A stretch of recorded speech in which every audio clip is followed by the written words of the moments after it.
ಹೊಸೂರು ಗ್ರಾಮದ ಎಲ್ಲ ಗೌರವಾನ್ವಿತ ರೈತ ಬಂಧುಗಳೇ, ತಾಯಂದಿರೇ, ರೈತ ಹೆಣ್ಣು ಮಕ್ಕಳೇ, ಎಲ್ಲ ನನ್ನ ಇವತ್ತು ಬೆಳಗ್ಲಿಂದಲೂ ಕೂಡ ಏನು ಬೈರಮಂಗಲ ಮತ್ತು ಗಂಜಗಾನಹಳ್ಳಿ ಪಂಚಾಯಿತಿಯ ಸುಮಾರು 9,700 ಎಕರೆ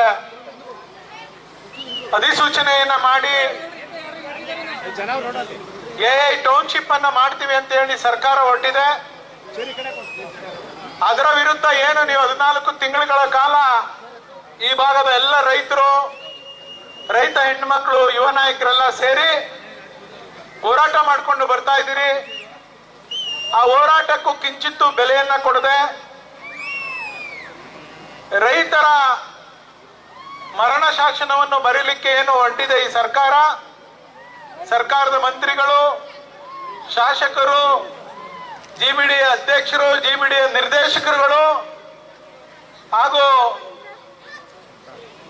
ಜಿಲ್ಲಾಡಳಿತ ಅದರ ವಿರುದ್ಧ ತಮ್ಮ ಹೋರಾಟಕ್ಕೆ ನಾವಿದ್ದೇವೆ, ನಿಮ್ಮ ಕಷ್ಟದಲ್ಲಿ ನಾವು ನಿಮ್ಮ ಜೊತೆ ಕೈ ಜೋಡಿಸ್ಲಿಕ್ಕೆ, ನಿಮ್ಮ ಹೋರಾಟಕ್ಕೆ ಬೆಂಬಲವನ್ನ ಕೊಡ್ಲಿಕ್ಕೆ, ನಿಮ್ಮ ಹೋರಾಟಕ್ಕೆ ಆತ್ಮಸ್ಥೈರ್ಯವನ್ನ ಕೊಡ್ಲಿಕ್ಕೆ ನಾವಿದ್ದೇವೆ ಎನ್ನುವಂತ ಸಂದೇಶವನ್ನ ಕೊಡ್ಲಿಕ್ಕೆ ಪ್ರತಿ ಗ್ರಾಮಕ್ಕೂ ಭೇಟಿ ಕೊಟ್ಟು ನಾನ್ ನಿನ್ ಜೊತೆ ನಿಲ್ತೀನಿ ಅಂತ ಹೇಳಲಿಕ್ಕೆ ಮಾನ್ಯ ನಿಖಿಲ್ ಕುಮಾರಸ್ವಾಮಿ ಅವರು ತಮ್ಮ ಗ್ರಾಮಕ್ಕೆ ಬಂದಿದ್ದಾರೆ. ಅವರಿಗೆ ತಮ್ಮೆಲ್ಲರ ಪರವಾಗಿ ಸ್ವಾಗತವನ್ನ ಕೋರ್ತಾ ಇದ್ದೇನೆ. ಅದ್ರ ಜೊತೆನಲ್ಲಿ ಈ ಹೊಸೂರು ಗ್ರಾಮ ಒಂದು ಪ್ರತಿಷ್ಠಿತ ಗ್ರಾಮ. ಈ ಗ್ರಾಮದ ಬಹುಪಾಲು ರೈತರು ನಾವು ಯಾವುದೇ ಕಾರಣಕ್ಕೂ ಈ ಜಮೀನನ್ನ ಯಾವುದೇ ಯೋಜನೆಗೆ ಕೊಡ್ಲಿಕ್ಕೆ ಒಪ್ಪೋದಿಲ್ಲ ಅಂತೇಳಿ ಬಹುಪಾಲು ರೈತರು ತಾವೆಲ್ಲ ನಿಂತಿದ್ದೀರಿ. ಹಗಲು ರಾತ್ರಿ ಅಂತಾನೆ ಸುಮಾರು 435 ದಿವಸಗಳ ಕಾಲ ಹೋರಾಟವನ್ನ ಮಾಡಿಕೊಂಡು ಬರ್ತಾ ಇದ್ದೀರಿ. ಪಾಪ ನಮ್ಮ ವಿರೋಧಿಗಳು ಹೇಳ್ತಾರೆ ಅವರು ಇದನ್ನ ಕೊಡಬೇಕು ಅಂತ ಇರಲಿಲ್ಲ, ಆದ್ರೆ ಯಾವ ಒತ್ತಡಕ್ಕೆ ಮಾಡಿದ್ರೋ, ಯಾವ ಆಸೆ ಆಮಿಷಗಳಿಗೆ ಮಾಡಿದ್ರೋ ಗೊತ್ತಿಲ್ಲ. ಏನು ಹಿಂದೆ ಈ ಯೋಜನೆ ಬೇಡ ಅಂತೇಳಿ ಹೋರಾಟ ಮಾಡಿದವರು, ಈ ಯೋಜನೆ ಬೇಡ ಅಂತೇಳಿ ಬೀದಿಗಿಳಿದವರು, ಈ ಯೋಜನೆ ಬೇಡ ಅಂತೇಳಿ ಸಂಘ ಕಟ್ಟಿದವರು, ಈ ಯೋಜನೆ ವಿರುದ್ಧ ಕೋರ್ಟ್ನಲ್ಲಿ ದಾವ ಹೂಡಿದಂತವರು ಇವತ್ತು ಈ ಯೋಜನೆ ಬೇಕು ಅಂತೇಳಿ ಮುಂದೊಟ್ಟಿದಾರಲ್ಲ, ಇದನ್ನ ನಾವು ಪ್ರಶ್ನೆ ಮಾಡ್ತಾ ಇರ್ತಕ್ಕಂಥದ್ದು. ನಿಮ್ಮ ಯೋಜನೆ ಇದು ಒಳ್ಳೆ ರೀತಿ ಯೋಜನೆ ಆಗೋದಿಲ್ಲ. ಈ ಯೋಜನೆ ನಿಮ್ಮ ತಲೆ ಮೇಲೆ ಚಪ್ಪಡಿ ಎಳೆಯುವಂತ ಯೋಜನೆ ಆಗ್ತದೆ ಈ ಸರ್ಕಾರ ಮಾಡ್ತಾ ಇರ್ತಕ್ಕಂಥದ್ದು ಅನ್ನೋದನ್ನ ನೀವ್ಯಾರು ಮರೆಯಂಗಿಲ್ಲ.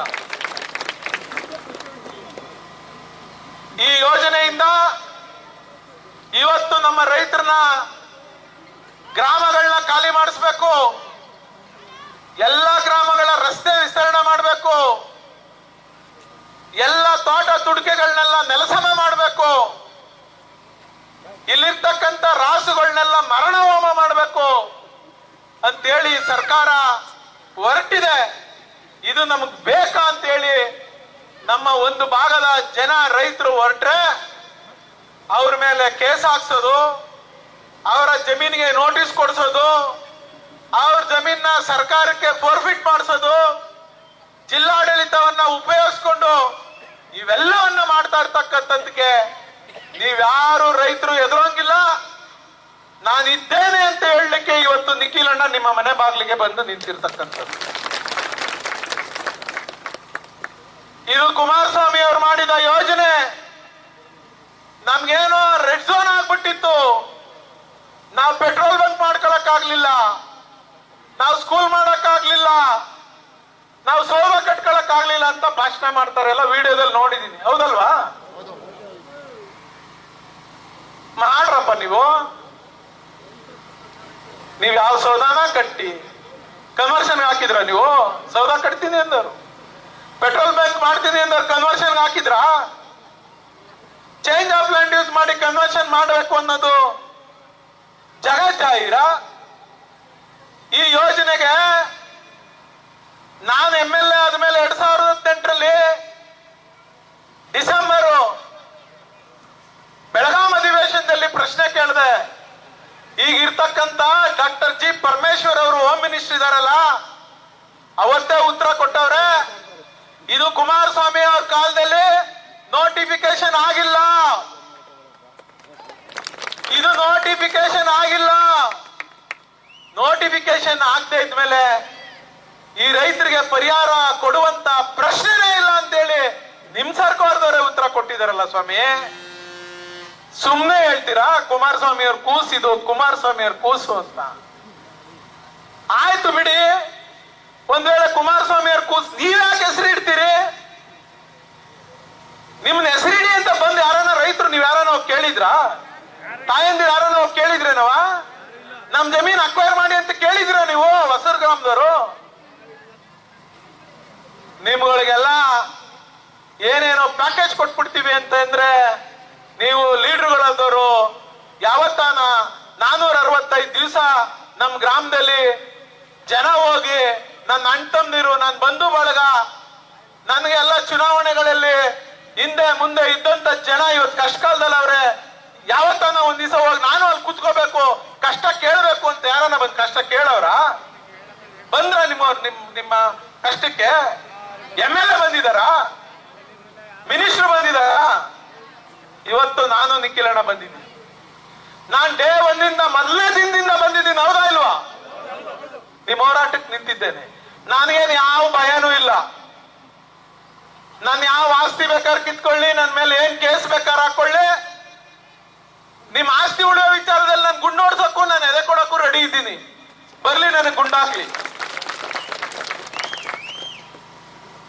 ನಾವು 2018ರಲ್ಲಿ ಸರ್ಕಾರ ಬಂದಾಗ ಈ ಯೋಜನೆ ಮತ್ತೆ ಮಾಡ್ಬೇಕು ಅಂದ್ರೆ ಕುಮಾರಣ್ಣ ಮುಖ್ಯಮಂತ್ರಿ ಆಗಿರ್ಲಿಲ್ವಾ?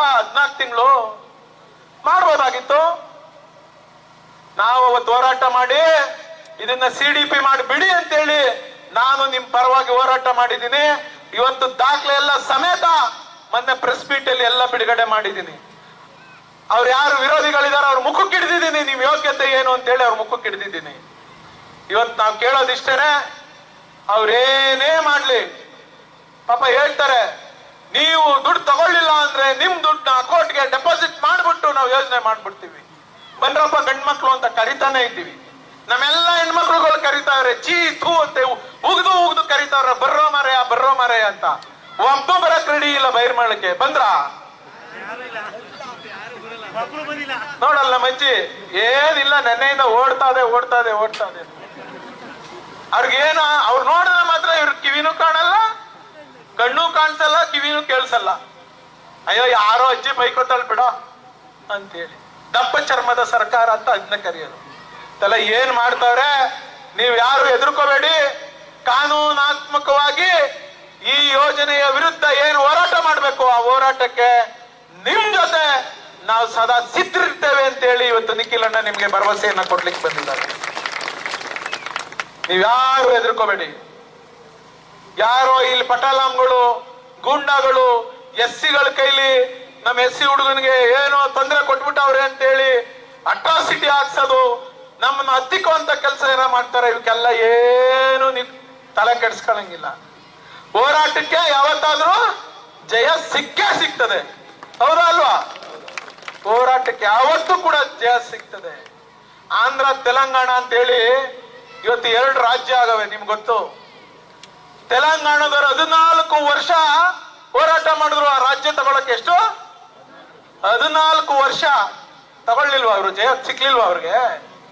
ಹಂಗೆ ನಮಗೂ ಕೂಡ ಯಾವತ್ತಾದ್ರೂ ಒಂದ್ ದಿವಸ ನಮ್ಮ ರೈತರಿಗೆ, ನಮ್ಮ ರೈತರ ನೋವಿಗೆ, ನಮ್ಮ ಹೆಣ್ಣು ನೋವಿಗೆ ಆ ಪರಮಾತ್ಮ, ಆ ರಂಗನಾಥ ಸ್ವಾಮಿ ಜಯ ತಂದ್ಕೊಡ್ತಾನೆ ಅನ್ನೋ ನಂಬಿಕೆಯಿಂದ ಹೋರಾಟ ಮಾಡಿ ನಿಮ್ಗೆ ಜಯ ಸಿಗ್ತದೆ. ಇವತ್ತು ಯಾರು ಅದರಾಗಬೇಡಿ.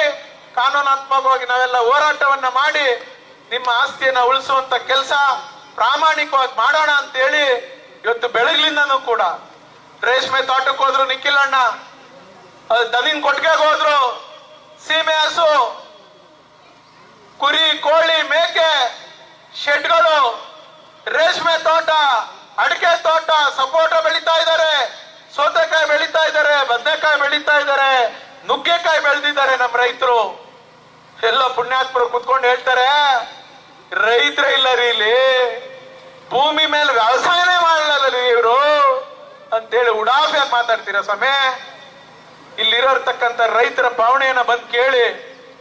ಇವತ್ತು ರೈತರು ಕಣ್ಣೀರಲ್ಲಿ ಕೈ ತೊಳಿತಾ ಇದ್ದಾರೆ. ನಿಮ್ಮ ಈ ಉಡಾಫೆ ಭಾಷಣಕ್ಕೆ, ಉಡಾಫೆಯ ಸರ್ಕಾರದ ನೀತಿಗೆ ಇವರ ಶಾಪ ನಿಮ್ಗೆ ತಡತೆ ಬಿಡೋದಿಲ್ಲ ಅನ್ನುವಂತ ಮಾತನ್ನ ಹೇಳಿ ಇನ್ನು 2 ಪಾಯಿಂಟ್ಗೆ ಹೋಗ್ಬೇಕು. ನೀವೆಲ್ಲ ಹಾಲ್ ಕರೆಯರಿದ್ದೀರಿ, ಈ 4 ಮಾತುಗಳಿಗೆ ಅವಕಾಶ ಕೊಟ್ಟಿದ್ದೀರಿ. ದಯಮಾಡಿ ನೀವು ಕೂಡ ಯಾವುದೇ ಕಾನೂನಾತ್ಮಕ ಹೋರಾಟಕ್ಕೆ ನೀವೆಲ್ಲ ಕೈ ಜೋಡಿಸಿ ಅದು ಎಲ್ಲ ಜವಾಬ್ದಾರಿಯನ್ನ ಕುಮಾರಣ್ಣ, ನಿಖಿಲಣ್ಣ, ನಾನು ಹೊರ್ತೀವಿ ಅನ್ನುವಂತ ಮಾತನ್ನ ಹೇಳಿ ನಿಖಿಲಣ್ಣ ಅವ್ರು ಮಾತಾಡ್ತಾರೆ. ದಯಮಾಡಿ ಸಹಕರಿಸಿ.